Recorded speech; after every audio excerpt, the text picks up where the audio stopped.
Hello everyone, welcome to Chetan Bharat Learning. First of all, congratulations to all those जिन्होंने अपना HCS का prelims clear कर लिया है और अब वो HCS मेंस की तैयारी कर रहे हैं। और जो HCS मेंस की तैयारी कर रहे हैं उन्हीं के लिए हम ये लेक्चर सीरीज लेके आए हैं जिनमें आपके मेंस के आंसर राइटिंग प्रैक्टिस करवाई जाएगी और इंपॉर्टेंट जो इश्यूज हैं डिफरेंट सब्जेक्ट्स के उन्हें हम आंसर्स के थ्रू डिस्कस करेंगे। नाउ मैं ये लेक्चर स्टार्ट करने से पहले उनको भी एड्रेस करना चाहता हूं जो HCS प्रीलिम्स क्लियर नहीं कर पाए। देखो, हमारे स्टूडेंट्स तो दोनों ही थे, हमारे वो भी बहुत सारे स्टूडेंट्स हैं जिन्होंने HCS प्रीलिम्स क्लियर कर लिया है और अब हमारे साथ HCS मेंस देना चाह रहे हैं। पर ऐसे बहुत सारे हमारे स्टूडेंट्स हैं जो HCS प्रीलिम्स की कट ऑफ के बहुत पास आके रह गए, बहुत पास आ गए थे वो, उनके बहुत कम नंबर से ही उनका कट ऑफ क्लियर नहीं हुई है।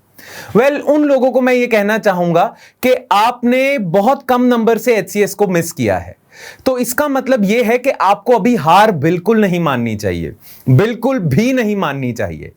आपके लिए हमारे पास एक प्लान है, हमारे पास एक सोल्यूशन है। आपको कुछ नहीं करना है, हमें बस कॉल करनी है। सो टू ऑल दोज जिन्होंने HCS प्रीलिम्स क्लियर कर लिया है, कंग्रेचुलेशंस।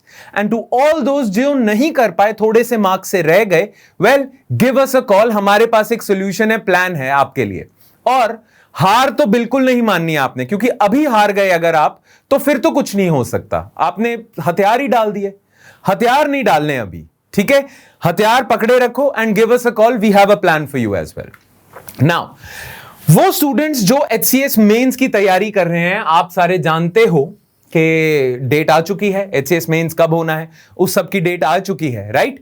नाउ आप सबसे चेतन सर शेयर कर चुके हैं कि क्या हम प्लान फॉलो करेंगे, कैसे हम HCS मेंस की तैयारी करेंगे।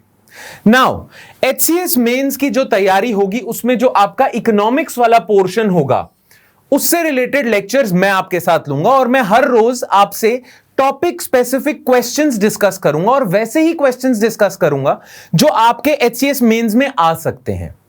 ठीक है, क्लियर? नाउ आप सबको मैं एक और बात बताता चलूं। देखो, आप में से बहुत सारे ऐसे स्टूडेंट्स हैं जो HCS मेंस दे रहे हैं, जो UPSC के मेंस की भी तैयारी कर रहे हैं, या उन्होंने करी हुई है, या वो UPSC एक बारी दे चुके हैं। कहने का मेरा मतलब यह है कि उनका UPSC से थोड़ा सा रिश्ता है एक, राइट? ऐसे बहुत सारे स्टूडेंट्स हैं जो HCS मेंस की तैयारी कर रहे हैं। नाउ जनरली कहा यह जाता है कि जो UPSC मेंस की प्रिपरेशन कर रहे हैं या जो कर चुके हैं या UPSC मेंस की आंसर राइटिंग कर चुके हैं, वो उनके लिए HCS के मेंस का पैटर्न बहुत इजी है। बहुत सारी जगहों पे यह कहा जाता है और मैं इससे 100% एग्री करता हूं। अगर आप UPSC मेंस के आंसर राइटिंग के हैबिचुअल हो तो HCS मेंस आपके लिए बहुत इजी होगा।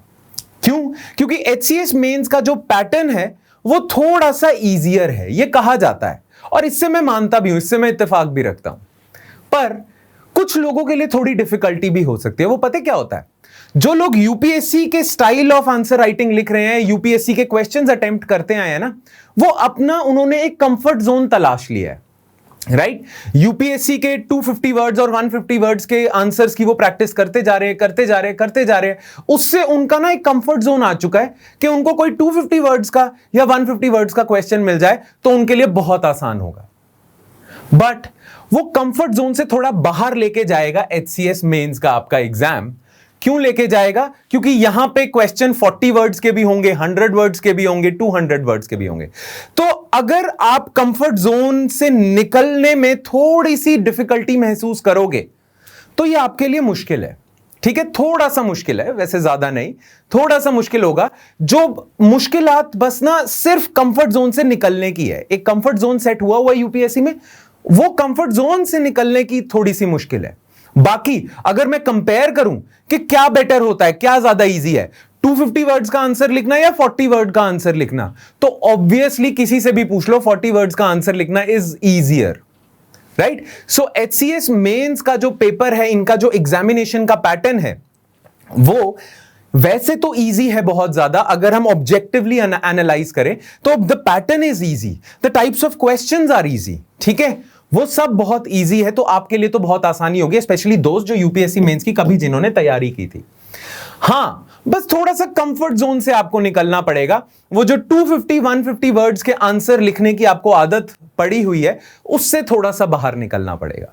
राइट नाउ हम अपने नेक्स्ट लेक्चर्स में डिस्कस करेंगे इकोनॉमिक्स के वो प्रोबेबल इश्यूज जो आपसे पूछे जा सकते हैं आपके एचसीएस मेंस में, और हम उनको क्वेश्चन आंसर फॉर्मेट में करेंगे, Q&A फॉर्मेट में करेंगे। तो बहुत सारे ऐसे इश्यूज हैं जिनके चांसेस हैं आपसे मेंस में पूछा जाए एचसीएस के, तो उनसे रिलेटेड मैं आपको क्लास में, हर क्लास में एक क्वेश्चन दूंगा और उसका हम आंसर डिस्कस करेंगे। ठीक है, अब आपके लिए एक होमवर्क होगा उस लेक्चर में, जो मैं क्वेश्चन आपसे डिस्कस करूं और जो आंसर राइटिंग में आपसे डिस्कस करूंगे, कैसे आपने आंसर को अप्रोच करना है। आपने लेक्चर खत्म होने के बाद वो क्वेश्चंस खुद से अटेम्प्ट करने और उनके आंसर खुद से लिखने। राइट एक बारी पूरे उन क्वेश्चंस की डिस्कशन देख के आपने खुद से प्रैक्टिस करनी है उन्हीं क्वेश्चंस को। Make sense? ठीक है, अभी आपको बस सीखना है कि क्वेश्चन का आंसर कैसे करना है। नॉलेज आपने इतने टाइम में गेन कर ली है, जब तक आप प्रीलिम्स की तैयारी कर रहे थे। प्रीलिम्स में आपने काफी हद तक सिलेबस कर लिया है। अब you have to shift some tactics and you have to tell yourself कि नॉलेज तो मुझे इनफ हो चुकी है, अब I just need to practise questions. ठीक है, तो ये जो लेक्चर्स होंगे इसमें हम वही करेंगे, क्वेश्चन आंसर प्रैक्टिस करेंगे, और कुछ बर्निंग टॉपिक्स हैं जिनकी सबसे ज्यादा प्रोबेबिलिटी है आपके एचसीएस मेंस में आने की विद रिस्पेक्ट टू इकोनॉमिक्स, वो हम डिस्कस करेंगे। ऑलराइट, नाउ आज के लेक्चर में ना मैं आपको बस ये बताऊंगा, this is just an introductory lecture, मैं आपको बस ये बताऊंगा कि कैसा टाइप का पैटर्न होगा एचसीएस मेंस का, क्योंकि वो समझने के लिए हम पिछले साल का पेपर एनालाइज करेंगे। एचसीएस मेंस का पिछले साल के पेपर को एनालाइज करके हमें आइडिया लग जाएगा किस टाइप के क्वेश्चंस आते हैं और किस टाइप का पैटर्न है, किस टाइप के आंसर्स एचपीएससी एक्सपेक्ट कर रहा है। राइट ठीक है, तो हम पिछले साल को डिस्कस करते करते मैं आपको कुछ पॉइंटर्स दूंगा, कुछ चीजें मैं आपको बताऊंगा। उन चीजों को आपने ध्यान में रखना है सब्सिक्वेंट लेक्चर्स में, और उन्हीं चीजों को आपने ध्यान में रखना है जब आप कोई क्वेश्चन अटेम्प्ट करोगे। राइट, तो पिछले साल के पेपर के एनालिसिस से हमें कुछ अच्छी अच्छी बातें पता चलेंगी, कुछ इंपॉर्टेंट पर्टिनेंट पॉइंट्स हमें पता चलेंगे जिन्हें we have to apply in our subsequent lectures as well as in our answer writing practice. All right, now अगर मैं सिर्फ इकोनॉमिक्स की बात करूं, सिर्फ इकोनॉमिक्स की अगर मैं बात करूं, तो प्रीवियस पेपर के एनालिसिस से मुझे पता चलता है, 4 चीजें मुझे पता चलती हैं। ठीक है, जैसा कि आप जानते हो कि यूपीएससी और एचसीएस के मेंस में एक खास फर्क क्या है कि यूपीएससी में तो जीएस के 4 पेपर होते हैं, 1 2 3 4, है ना। GS1 में हिस्ट्री ज्योग्राफी आ जाती है, 2 में पॉलिटी, 3 में science and tech environment economics आता है और 4 में एथिक्स होता है। HCS में GS का बस एक ही पेपर होता है, उसी में ये सारे सब्जेक्ट्स हैं, सारे जनरल स्टडीज के सब्जेक्ट्स ये एक ही पेपर में होंगे। ठीक है, तो पर सब्जेक्ट क्वेश्चंस कम आएंगे। दूसरी चीज, यूपीएससी का जो जनरल स्टडीज का पेपर होता है, चारों पेपर, हर एक पेपर 250 मार्क्स का होता है। एथिक्स का पेपर 250 का है, ये 250 का, ये 250 का, ये 250 का है। वेयर एज HCS का जो ये GS1 है, जो एक्चुअली आपका पेपर 1 है जिसमें GS के सारे क्वेश्चंस होंगे, ये सिर्फ 100 मार्क्स का है। तो मार्किंग स्कीम थोड़ी सी डिफरेंट होगी। क्या डिफरेंस है? पिछले साल का अगर हम पेपर एनालाइज करें तो मार्किंग स्कीम कैसे है?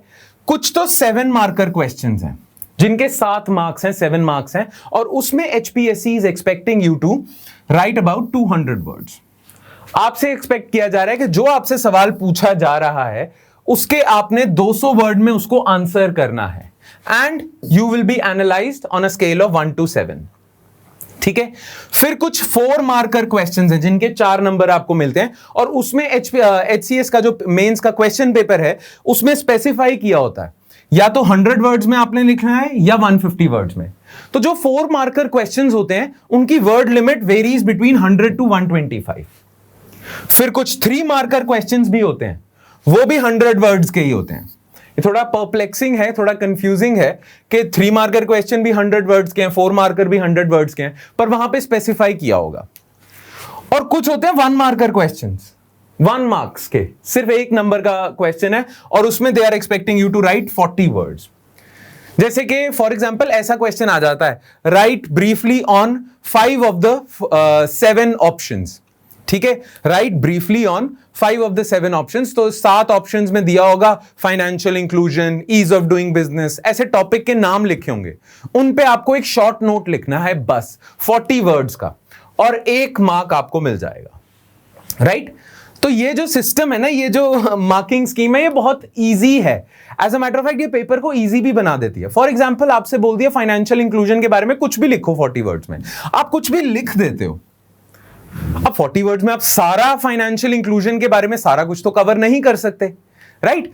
तो आप और कोई इंसान जिसको बहुत ज्यादा आता भी है फाइनेंशियल इंक्लूजन के बारे में, वो सेम पेडेस्टल पे है। मान लो आपको फाइनेंशियल इंक्लूजन के बारे में थोड़ी इंफॉर्मेशन है, और एक इंसान है जो फाइनेंशियल इंक्लूजन पे एक एस्से लिख सकता है, उसको इतनी नॉलेज है। आप दोनों सेम पेडेस्टल पे हो, क्योंकि दोनों को लिखने तो सिर्फ 40 वर्ड्स हैं। आप भी उतनी इंफॉर्मेशन दोगे, वो भी उतनी इंफॉर्मेशन देगा, राइट। तो एक तरह से इजी हो जाता है सिस्टम। खैर, अब मैं ये आपको बताता हूं कि ये 7 मार्कर क्वेश्चंस को अप्रोच कैसे करना है, ये 4 मार्कर क्वेश्चंस को अप्रोच कैसे करना है, 3 मार्कर 1 मार्कर क्वेश्चंस को, इनको अप्रोच कैसे करना है। और वो एग्जांपल मैं आपको बताऊंगा प्रीवियस पेपर्स के क्वेश्चंस उठा के। नाउ अगले सब्सिक्वेंट लेक्चर्स में जो हम क्वेश्चंस डिस्कस करेंगे ना, जो इश्यूज हम डिस्कस करेंगे थ्रू क्वेश्चन एंड आंसर्स, उसमें जो मैं क्वेश्चंस आपके सामने पुट अप करूंगा नेक्स्ट लेक्चर्स में, वो इसी पैटर्न के होंगे। कुछ क्वेश्चंस में आपसे 4 मार्कर डिस्कस करूंगा, कुछ 7 मार्कर। अगेन ये पूरे के पूरे लेक्चर्स आर ट्यून्ड विद और are in sync with HCS की मेंस प्रिपरेशन। HCS की मेंस प्रिपरेशन के लिए ही ये सारा तामझाम है। तो हमने अपना पूरा फुल फोकस HCS के ही पैटर्न, HCS की ही मार्किंग स्कीम, HCS पे ही रखना है, ठीक है। तो ये यूपीएससी मेंस का नहीं होगा, ये HCS मेंस का ही एक तरह से पूरे लेक्चर्स होंगे, जिसमें हम इकोनॉमिक इश्यूज डिस्कस करेंगे और क्वेश्चंस होंगे इसी पैटर्न के। क्लियर? नाउ प्रीवियस पेपर अगर मैं देखूं तो प्रीवियस पेपर में 7 मार्कर क्वेश्चंस क्या आए हुए हैं। नाउ इकोनॉमिक्स के करंट अफेयर से भी पूछा हुआ है, कुछ स्टैटिक पोर्शन से भी पूछा हुआ है। नाउ एक क्वेश्चन आया था, discuss about the efforts and prospects of river waterways in India for tourism and transport. Now tourism and transport, खासकर ट्रांसपोर्ट रिलेटेड है इंफ्रास्ट्रक्चर से, तो ये इकोनॉमिक्स का इशू बन जाता है, राइट। ये 200 वर्ड्स में आपने बताना है कि रिवर वाटरवेज का क्या पोटेंशियल है इंडिया में with respect to tourism and transport, right. Then next है थ्रो लाइट ऑन, ये तो थ्रू नहीं है, throw light on sustainable development goals set up by United Nations. बड़ा वेग सा क्वेश्चन है, स्पेसिफिकली आपसे कुछ नहीं पूछा है, बस आपसे पूछा है कि एसडीजी के बारे में कुछ बताओ जो यूएन ने निकाले हैं, right. 200 words on it. Again वेग क्वेश्चन है, तो वेग थोड़ा सा कंपटीशन एलिमिनेट कर देता है आपके लिए अगर आपको कम नॉलेज है। While discussing the shortcomings of higher education in India, elaborate upon opportunities for its growth. ये भी 200 वर्ड्स का। तो अगर मैं आपको ना पहला क्वेश्चन का आंसर आपने कैसे लिखना है उसको अगर मैं देखूं, पहले क्वेश्चन का आपने आंसर कैसे लिखना है उसको अगर मैं देखूं, ठीक है, तो उससे हमें आइडिया क्या लगता है, उससे हमें पता क्या लगता है, उसी अप्रोच को आपने फॉलो करना है, राइट। तो हम पहला क्वेश्चन डिस्कस करते हैं। पहला क्वेश्चन है, discuss about the efforts and prospects of river waterways in India for tourism and transport. सबसे पहले तो ये जो आपका आंसर होगा, इसमें हर आंसर में हम ऐसे करते हैं, हम कुछ इंट्रोडक्शन लिखते हैं। नाउ क्योंकि 200 वर्ड्स का आपका ये क्वेश्चन है, तो आपकी introduction should not be more than 40 words, ठीक है। और इंट्रोडक्शन भी आपकी पर्टिनेंट होनी चाहिए, सिग्निफिकेंट होनी चाहिए, ऐसे नहीं वेग इंट्रोडक्शन है। तो इंट्रोडक्शन में आप रिवर वाटरवेज के बारे में कुछ बताओगे। आप चाहे ऐसे स्टार्ट कर दोगे, ये वाली लाइन लिख दोगे कि river waterways has been one of the most ancient forms of inland long term transport, right. कि लैंड के अंदर ही, इनलैंड ही, मतलब एक तो सी ट्रांसपोर्ट होता है, it is one of the most ancient forms of long distance transport, ठीक है, बहुत पुराने टाइमों से चल रहा है। नाउ रिवर वाटरवेज के बारे में ये लाइन लिख के आप बताओगे कि India has around 14,500 kilometers of navigable waterways. So India has huge potential for creating a new mode of transport. ठीक है, क्योंकि इंडिया के पास navigable waterways हैं 14,500 किलोमीटर्स के, क्लियर? ये आप बताओगे और फिर ऑलमोस्ट इंट्रोडक्शन आपकी खत्म हो जाएगी। ठीक है, सो इंट्रोडक्शन में पहले आप लिखोगे रिवर वाटरवेज के बारे में कि रिवर वाटरवेज एक इस लाइन से स्टार्ट करोगे कि एंशिएंट फॉर्म है। ठीक है, फिर इंडिया में बहुत ज्यादा पोटेंशियल है बिकॉज इंडिया के पास इतने वो हैं। फिर जब आप अपना आंसर स्टार्ट करोगे तो आप लिखोगे कि लॉन्ग डिस्टेंस ट्रांसपोर्ट के लिए रिवर वाटरवेज के एडवांटेजेस क्या हैं, और पॉइंट फॉर्म में लिखोगे आप, क्योंकि आपके पास स्पेस कम है, not physical space, actually word limit कम है। तो फिर आप लिखोगे in advantages of river waterways in India, inland waterways. तो पॉइंट फॉर्म में आप लिख लोगे कि रेलवेज के मुकाबले लेस पोल्यूटिंग हैं। ठीक है, और जो भी आपके दिमाग में एडवांटेजेस आते हैं, बहुत सारे एडवांटेजेस हैं, लेस पोल्यूटिंग है, लेस कॉस्ट है, या कॉस्ट एफिशिएंट है। ठीक है, और बहुत सारे एडवांटेजेस। फिर आप क्या करोगे, फिर आप एक हेडिंग डालोगे पोटेंशियल फॉर टूरिज्म। तो टूरिज्म को लेकर रिवर वाटरवेज आप क्या कर सकते हो, आप ऐसे पाथवेज बना सकते हो, बहुत अच्छे अच्छे साइट्स बना सकते हो। जैसे जम्मू एंड कश्मीर में शिकारा वाला सिस्टम है ना डल लेक पे, वैसे ही रिवर वाटरवेज पे आप क्रूज वगैरह, टूरिज्म नहीं होता, जैसे क्रूज का होता है कि क्रूज पे लेके जाते हैं आपको हॉलिडे के लिए, वैसे टाइप का आप कुछ बना सकते हो। टूरिज्म पोटेंशियल इंक्रीज कर सकते हो, फॉरेन टूरिस्ट अराइवल्स कर सकते हो। अगेन ये पॉइंट फॉर्म में आप लिखोगे, हेडिंग डालोगे पोटेंशियल फॉर टूरिज्म, फिर पोटेंशियल फॉर ट्रांसपोर्ट डालोगे। नाउ पोटेंशियल फॉर ट्रांसपोर्ट जब आप डालोगे, ऑलमोस्ट यही कुछ पॉइंट्स आप रिपीट करोगे कि कॉस्ट एफिशिएंट है, ठीक है, हमारे पास पोटेंशियल बहुत ज्यादा है, एक और मोड ऑफ ट्रांसपोर्ट अगर हमें मिल जाता है तो रोड जो हमारी क्लॉग्ड है, इतने सारे ट्रक्स हमारे रोड पे चलते हैं जिस वजह से ट्रैफिक की प्रॉब्लम होती है। और ट्रक्स हमारे रोड पे क्यों चलते हैं, बिकॉज बहुत सारे ट्रांसपोर्टर्स के पास कोई ज्यादा ऑप्शन नहीं है, वो ज्यादातर ट्रांसपोर्ट गुड्स रोड के थ्रू ही करते हैं। तो अगर आप एक और चैनल खोल दोगे लॉन्ग डिस्टेंस ट्रांसपोर्ट का, तो ये रोड्स आपकी डीक्लॉग हो जाएंगी, ट्रैफिक ईजी हो जाएगा। राइट, ये सारे जो पॉइंट्स होते हैं, ये पोटेंशियल फॉर आप लिख दोगे, पोटेंशियल फॉर ट्रांसपोर्ट, और आप अपना आंसर खत्म कर दोगे, क्योंकि आपसे पूछा ही सिंपल ये है, discuss about the efforts and prospects of river waterways in India for tourism and transport. ठीक है, एंड में बस आप लिखोगे एंड में कि इंडिया ने क्या क्या एफर्ट्स दिखाए हैं रिवर वाटरवेज के लिए। तो आप बताओगे एक इनलैंड वाटरवेज एक्ट आया था जिसमें नेशनल वाटरवेज डिक्लेयर करे थे, 111 नेशनल वाटरवेज हैं, डेवलप कर रही है गवर्नमेंट बहुत सारे वाटरवेज, गंगा वाला चैनल डेवलप कर रही है, ये सारी इंफॉर्मेशन दे दोगे। बस जो आपके एग्जामिनर को चाहिए, जो इंफॉर्मेशन, वो उसको मिल जाएगी और आपको काफी हाईली वो रेट कर देगा। यहां पे क्योंकि आपको 200 वर्ड्स में अपना आंसर खत्म करना है, तो आपके पास फिर भी रूम है लिखने का बहुत कुछ। राइट, तो आप अपनी जितनी भी काफी हद तक नॉलेज है वो उसे पॉइंट्स में, याद रखना बहुत लंबे लंबे पैराग्राफ ना लिखना, पॉइंट्स में आप अपना बहुत सारी इंफॉर्मेशन भी कन्वे कर देते हो और वर्ड लिमिट भी एक्सीड नहीं करते। ठीक है, क्योंकि ठीक ठाक वर्ड लिमिट दी हुई है ना, यही सारी चीज इसमें भी है ना। अगेन आज के लेक्चर के लिए भी आपका होमवर्क है, वो ये है कि आपने ये तीनों क्वेश्चंस अटेम्प्ट करने हैं। ठीक है, ये तीनों क्वेश्चंस अटेम्प्ट करना, और जैसा मैंने बताया है डिस्कशन में इस क्वेश्चन का, उन्हीं पॉइंट्स को याद रखते हुए इंट्रोडक्शन देनी है, मेन बॉडी लिखनी है, एंड में थोड़ी सी छोटी सी conclusion. Just make sure that your introduction is not more than 40 words. ठीक है, ऐसे करते हुए आपने इन क्वेश्चंस को भी अटेम्प्ट करना है। अटेम्प्ट करके देखो, अभी से ही स्टार्ट कर दो। लिखने से अगर आपको गुरेज है तो वो गुरेज हटा दो। ठीक है, लिखना शुरू कर दो, प्रैक्टिस करनी शुरू कर दो। तो आज ही के लेक्चर के साथ ये प्रैक्टिस जरूर करना क्वेश्चंस। ऑलराइट, अब आ जाते हैं 4 और 3 मार्कर क्वेश्चंस हैं, ये 100 वर्ड्स के ही हैं। तो अगर ये आपसे क्वेश्चन कुछ बहुत ज्यादा वेग पूछते हैं, कि जैसे आपसे पूछ दिया explain the role of Ayushman Bharat scheme for insuring smooth treatment of poor household ना, 100 वर्ड्स में आप क्या लिख दोगे, इसमें आप क्या ही बड़ी सी इंट्रोडक्शन लिख दोगे, कुछ इंट्रोडक्शन भी नहीं लिख सकते। तो ये जो 3 और 4 मार्कर क्वेश्चंस है ना, इनकी इंट्रोडक्शन क्या होनी चाहिए, उस पर टाइम वेस्ट मत करना, सीधा आंसर स्टार्ट कर देना। ये मेरी एक एडवाइस है और ये एडवाइस जरूर फॉलो करना। जो कम वर्ड लिमिट वाले क्वेश्चंस होते हैं उनके आंसर आप सीधे स्टार्ट कर सकते हो, कोई इंट्रोडक्शन कंक्लूजन की टेंशन नहीं लेनी है। राइट, और याद रखना जो HCS मेंस होता है ना, उसमें फेयरली डायरेक्ट क्वेश्चंस पूछते हैं।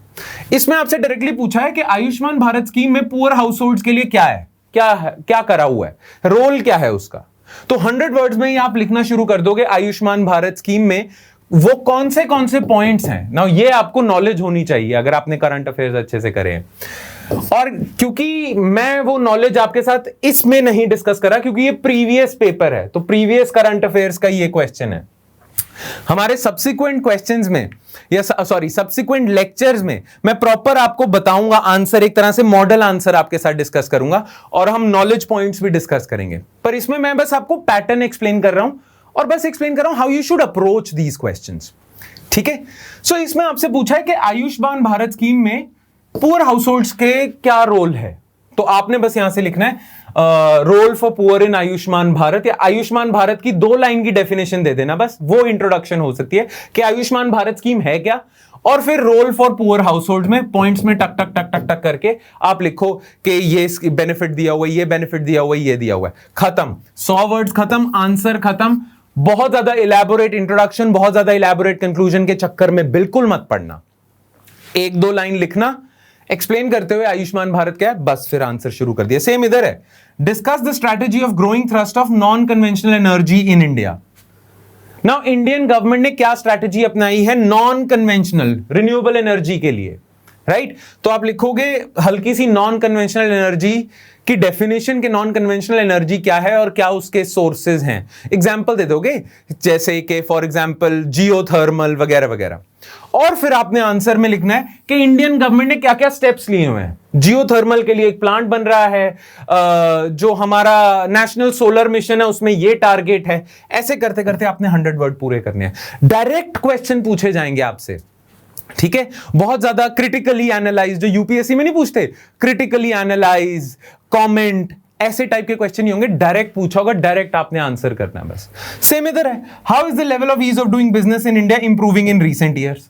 ये 125 वर्ड्स का ये 4 मार्कर है। तो इसमें आपने बस बताना है कि ईज ऑफ डूइंग बिजनेस क्या है, वर्ल्ड बैंक की रैंकिंग थी, और इंडिया ने किन किन एरियाज में इंप्रूवमेंट दिखाई है। जैसे कि रिजॉल्विंग इंसॉल्वेंसी में थोड़ी सी इंप्रूवमेंट दिखाई है आईबीसी के बाद, पेइंग टैक्सेस में थोड़ी सी इंप्रूवमेंट दिखाई है आफ्टर जीएसटी। इंडिया ने क्या क्या स्टेप्स लिए हैं, सिंगल विंडो क्लियरेंस वगैरह वगैरह, और उससे आपका आंसर हो जाता है खत्म। ठीक है, तो ये है, ये भी इजी है। सबसे ज्यादा लोगों को जो चैलेंजिंग लग रहा है ना, वो पता क्या लग रहा है कि ये 1 मार्कर क्वेश्चन में कैसे करें।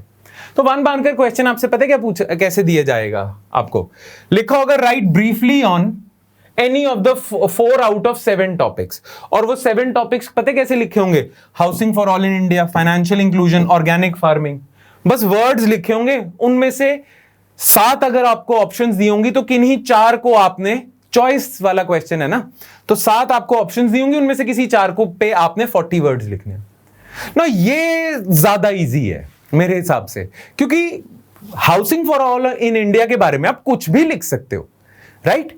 बस एक चीज का ध्यान रखना, housing for all in India या फाइनेंशियल इंक्लूजन को 40 वर्ड्स में ना आपने अगर एक्सप्लेन करना है तो डेफिनेशन पे बहुत ज्यादा ना चले जाना, या housing for all in India की फिलॉसफी पे मत चले जाना।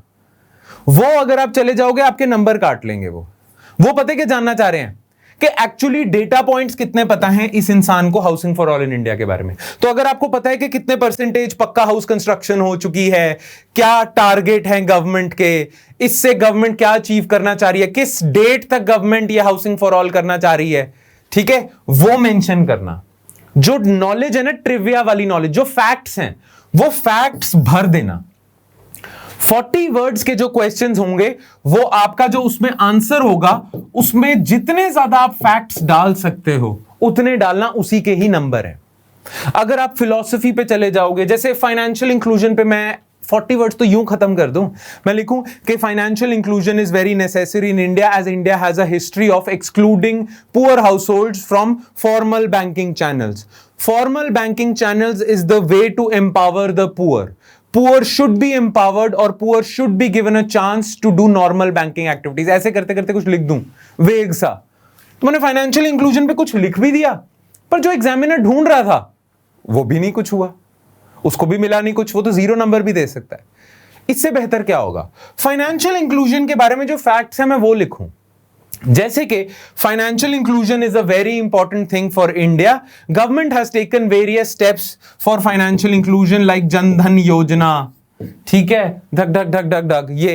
And advantages of financial inclusion are as following, टक टक टक करके मैंने कुछ एडवांटेजेस जो मेरे दिमाग में आए मैंने फटाफट लिख दिए। फिर होगा, अगर ऐसा आप करोगे, जितना ज्यादा फैक्ट्स ट्रिविया डालोगे अपने 40 वर्ड्स वाले में, उतने ही ज्यादा चांसेस हैं कि आपको नंबर ज्यादा मिले। 2 नंबर का स्कोप कम है ना, एक में से ही नंबर देने आपको, फिर भी ज्यादा मिलेंगे। तो ये जो 40 वर्ड क्वेश्चंस हैं, इनमें फैक्ट लेडन ज्यादा रखना। क्लियर? ठीक है, तो ऐसे टाइप के क्वेश्चंस ही हम डिस्कस करेंगे। पर ये तो प्रीवियस ईयर पेपर था। अब इस पेपर में आपसे किन किन टॉपिक्स पे क्वेश्चन पूछे जा सकते हैं? पिछले साल तो चलो ease of doing business important था, आयुष्मान भारत इंपॉर्टेंट था जब HCS हुआ था। पर इस साल में क्या क्या इश्यूज इंपॉर्टेंट है, उस पे हमने स्पेसिफिक क्वेश्चंस बनाए हैं और उन्हीं क्वेश्चंस को हम डिस्कस करेंगे ना। वो स्पेसिफिक क्वेश्चन बिल्कुल इसी पैटर्न पे होंगे। कुछ क्वेश्चंस होंगे ऐसे, कुछ होंगे ऐसे और कुछ होंगे ऐसे, 7 मार्कर। क्लियर? ठीक है, चलो फिर आज का लेक्चर मेरा बस आपको इंट्रोड्यूस करना था, हम कैसे अप्रोच करेंगे और कैसे हम आगे चलेंगे और आपको कैसे यूपीएससी से थोड़ा टैक्टिक्स चेंज करने पड़ेंगे, यूपीएससी मेन से। ऑलराइट, चलो फिर हम नेक्स्ट लेक्चर्स में मिलेंगे। I will see you next time with a set of questions discussing the important economics related issues for your HCS mains. Thank you so much everyone.